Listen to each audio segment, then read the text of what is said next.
This is like the time I got a job as a carrot cake. Ah! It's Family Guy! Quick, Gerald, do something!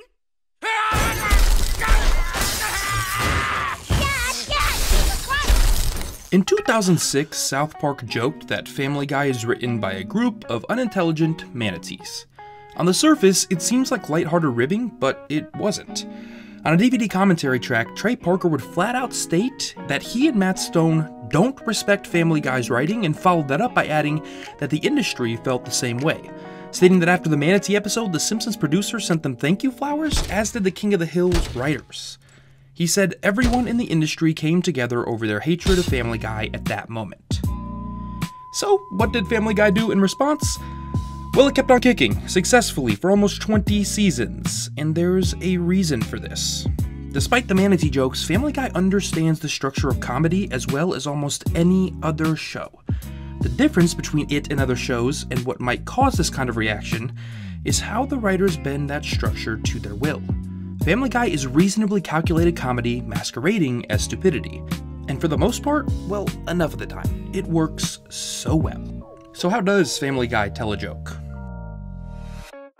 Parents of a failing student say what? What? No, Peter, wait! Nope, too late. He said it. I'm marking it. Didn't get the woos. They're very smart. Asian. This is a setup. It's kind of a joke, kind of funny, but this isn't the punchline, at least not the real one. The first principle that Family Guy deploys is the most consistent. Jokes always come in multiples. Joke 1. Hello, what's all this then? Stewie steals the show. The very next moment. Hello, what's all this then? Same joke, punchline is the crowd is now unimpressed with Stewie just a moment later. This works, and it's a clear use of that multiples principle, but it isn't how the show most frequently tells a joke, and it isn't as effective as most of the episode's other jokes. This very episode. Normally, the setup is isolated. Parents of a failing student say what? What? No, Peter, wait! Nope. This say what joke starts Chris's story for the episode right around the 2-minute mark. That episode being Stand By Meg. But the joke hasn't landed yet, and it won't for 17 more minutes. It reappears a second time here. What have you got there? A guy letting me back into school says what? What? Okay, see you on Monday. 19 minutes in, resolving Chris's storyline in the process. And this season 17 episode is stuffed with this principle. 10 minutes in. His hat's flying off because he's been given a what for? To pick on someone your own size, like William Howard Taft. Wow, you're further in the book than I am. First joke about the insult book, Peter says he hasn't finished it. 17 minutes in. Should have called it Too Much Hair. I finished the book. Finishes book, joke reappears. 12 minutes in. First one-woman play. 16 minutes in, second one-woman play joke. 14 minutes in. Stone says hello. Ow, ow, ow, stop it.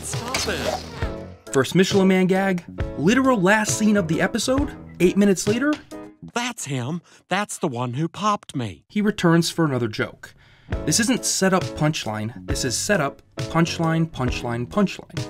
And when it lands, it heightens the original joke in the second or third as well. Mostly because the show knows that not all jokes are like this one. Bring the cups! No. My mom didn't say anything about cups. While not every episode makes use of this principle, it's one that's remained prevalent through the show's run. To go back to the cups joke, using the rule of multiples, the jokes usually need time to breathe, let the audience process them, and then reintroduce them when they're least expecting it. That surprise and familiarity can create humor, but more importantly, by letting the gags breathe a bit, they remain effective. Then there's this moment. Girls are terrible. They're always backstabbing and giving each other phony compliments. And cutaway. This is probably the most controversial piece of Family Guy, and I can't even say I love all of them. But they too, believe it or not, have a structure, or at least the best ones are supposed to. Seth MacFarlane has said repeatedly that cutaways are actually the hardest part of the show to write, as in 2012 when he would say that when you're dealing with story-based comedy, it's actually easier to tell a joke. But with the cutaways, you need to develop a brand new premise, storyline, arc, all in just a few seconds. And I'll add to that, sometimes characters. See, cutaways are often used as the end scene joke. Watch Family Guy long enough and you'll notice that a joke lands at the end of every single scene. But the Cutaways provide the show an energy that other shows simply don't have. And when they land because a writer is doing their job and doing it well. Take Girls this. are terrible. They're always backstabbing and giving each other phony compliments. The premise: girls are terrible and don't communicate well. Oh, wow, you are definitely not afraid of dessert. You know, I wish I were secure enough to throw on any old thing and call it an outfit. The storyline: two women sit at a table trying to enjoy lunch at a restaurant but struggle to do so. I'm jealous of how thick with strength they are. Hey, I like your tie. Thanks. The arc: they insult each other for a moment, unaware that two male friends are communicating much more reasonably next to them. Punch up at the end, joke landed. And as a bonus, creating 4 new characters from scratch. All of this accomplished in 24 seconds with a single sentence worth of context. While the worst cutaways can be random and less than impactful, the best of them generate laughs by essentially giving you a tiny episode of comedy, bullet point structure and all. Which brings us to the riskiest way that Family Guy tells a joke. This man is given the lead writing credits on the episode Griffin Winter Games. It's actually the very next episode after Stand By Meg. The big idiosyncrasy of this episode is its incredibly frequent use of Firth wall breaking. It's here, and here, and here. But that's not actually what I want to talk about. What I want to talk about is this scene. In it, Meg practices for the upcoming Olympic race. Nothing is said, there is no character interaction. This is it. The joke is the fourth wall breaking text scrolling across the bottom of the screen. And it's not that fourth wall breaking, again, that's interesting. Instead, it's the scene's existence at all. Something Family Guy does that once again goes against traditional writing teachings is this: a scene that serves literally no function, no purpose other than to tell a joke. Traditional thought is that every scene in a script should serve as plot, moving the narrative forward or character, giving us insight as to motive or personality. This does none of that. If you cut the scene entirely, the episode wouldn't skip a beat, the story wouldn't change, it is functionless to the overall narrative. These scenes are the biggest risk the show takes for 2 reasons. 1, if the joke doesn't land, that is quite literally a wasted scene. That's done nothing but take the viewer out of the story. But 2, for all of the show's chaotic momentum, these scenes risk grinding that pace to a halt.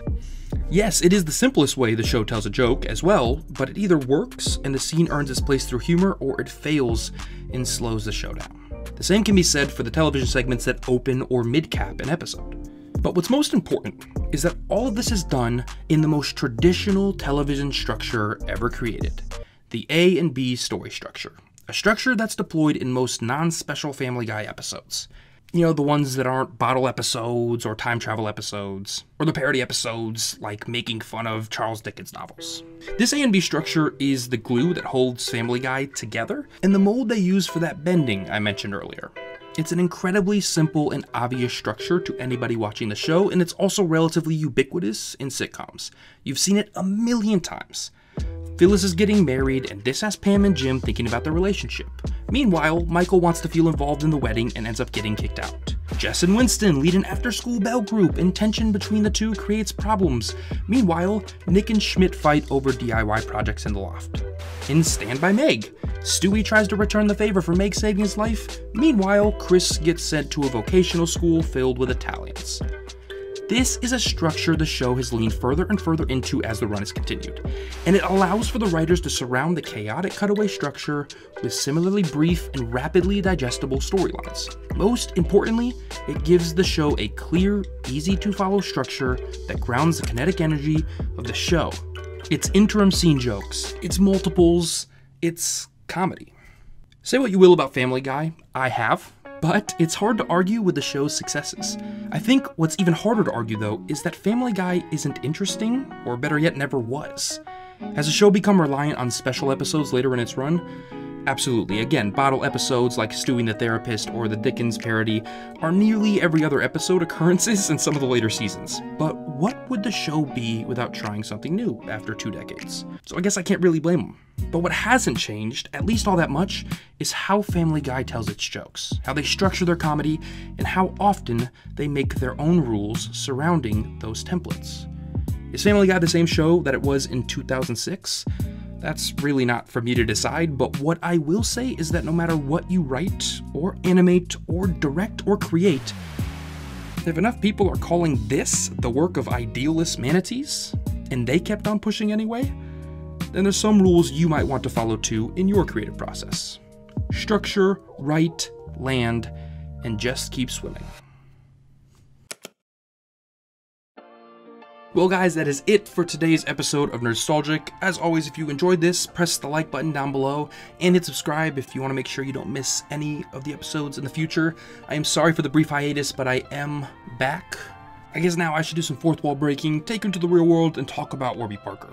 They have been amazing enough to support Nerdstalgic, and what they have is actually kind of awesome. Warby Parker is committed to providing exceptional vision care online and in stores, offering eyeglasses, sunglasses, eye exams, and contact lenses. What was really cool is what they sent me that you guys can also engage in, which is going to Warby Parker's site, taking the quiz, and ordering a home try-on kit, which literally sends out 5 different pairs of glasses of your choice, lets you try them on, and send them back for literally no charge. These are the glasses I chose. That quiz, by the way, also helps you kind of personalize what glasses or frames you would want or you would need. You can do the same thing I did, get this box, try these on free in the home try-on program. 5 pairs for free for 5 days, no obligation to buy, ships for free, and includes a prepaid return shipping label. It really is that easy. By following the link down below, which is warbyparker.com/nerdstalgic, warbyparker.com/nerdstalgic. Not only will it help me out a lot, but obviously if you need any glasses or contacts of any kind, it could be a big help to you. And on your screen right now should be 2 more episodes of Nerdstalgic, so you can click on either of those to, well, stay right here, and I'll see you in the next video.